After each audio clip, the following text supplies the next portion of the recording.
Senate passes resolution to overturn Trump's national emergency declaration.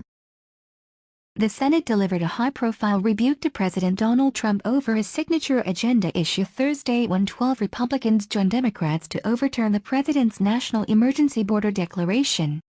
The vote was 59-41, an overwhelming vote against the president's executive action.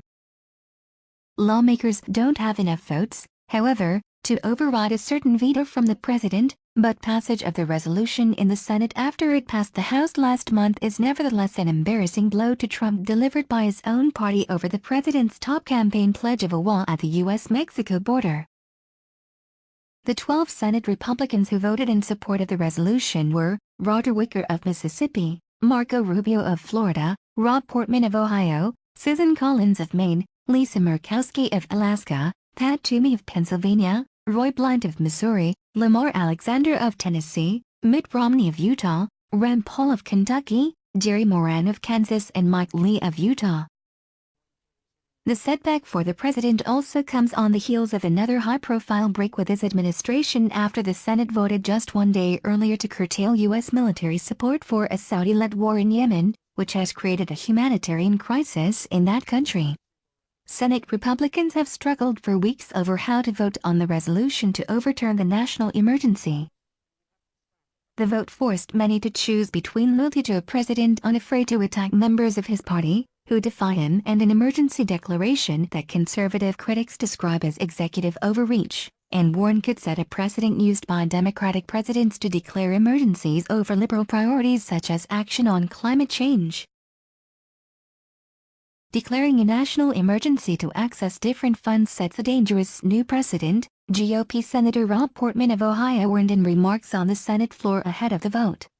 It opens the door for future presidents to implement just about any policy they want. The senator went on to say, a future president could seize industries.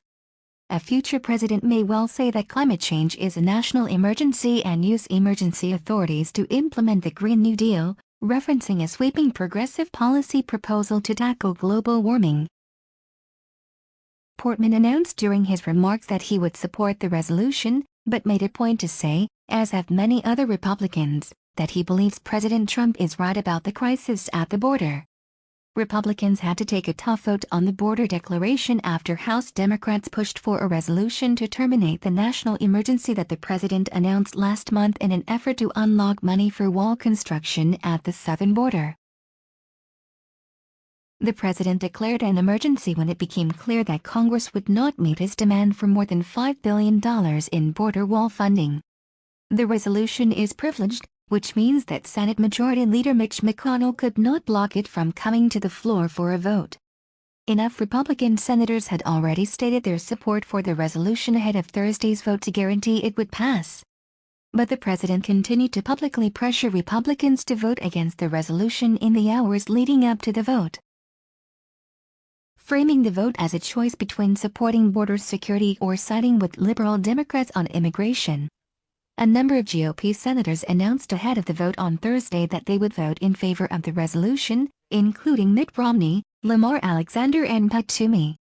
Prior to the day of the vote, GOP senators Rand Paul, Lisa Murkowski, Susan Collins and Tom Tillis had said they planned to vote for the resolution.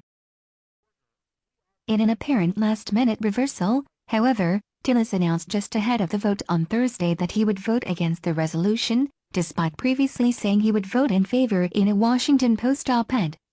Today, I come to the floor to say that I do not intend to vote for the resolution of disapproval, the senator said, adding the White House has been very gracious and I should say very patient given my initial position in working with us.